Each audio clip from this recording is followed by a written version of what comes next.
Salut à tous, aujourd'hui on se retrouve pour voir comment utiliser l'outil statistique dans QGIS. Donc dans un premier temps, à faire dans la couche de points établissement scolaire. Donc on va regarder d'avance pour voir comment ça fonctionne. Donc comme on peut le voir, j'ai 4 entités. Donc si je veux avoir des statistiques sur cette couche, en fait je clique sur l'outil montrer les résultats statistiques. Et ici, je vais choisir ma couche établissement scolaire.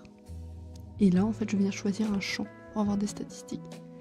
Donc là, comme moi, je mets toujours un identifiant unique, ce que je vais faire, c'est que je suis sûr que le champ, il y aura toujours une valeur, c'est jamais nul. Donc, je mets le champ ID. Et là, en fait, il va me faire le compte de toutes les lignes que je vais avoir dans ma table. Donc là, en l'occurrence, c'était 4. En ce qui concerne la somme, en fait, il va me faire la somme des idées. Donc 1, plus 2, plus 3, plus 4. Mais là, c'est pas intéressant, parce que je n'ai pas de longueur ou d'air ou de données à mesurer. Donc pour cette couche de points, ça m'aura juste permis de connaître le nombre de lignes dans ma couche.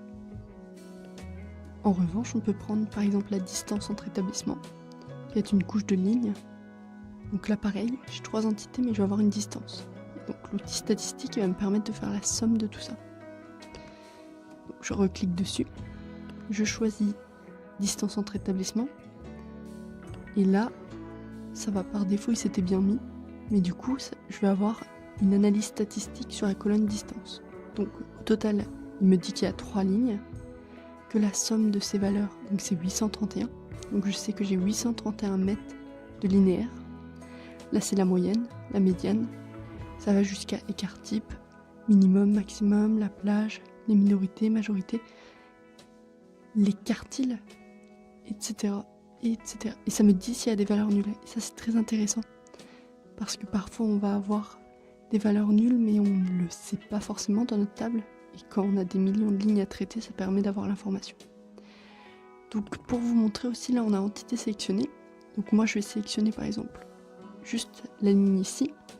Et si je coche ça, voilà, donc là il recommence, mais il prend que les entités sélectionnées. Donc il me dit compte 1, somme 260, moyenne 260, forcément parce que je n'ai qu'une valeur. Si j'en sélectionne 2, 1, 2, voilà, il s'adapte en direct. Donc ça c'est super bien. Et maintenant, à vous de jouer. Bonne carte.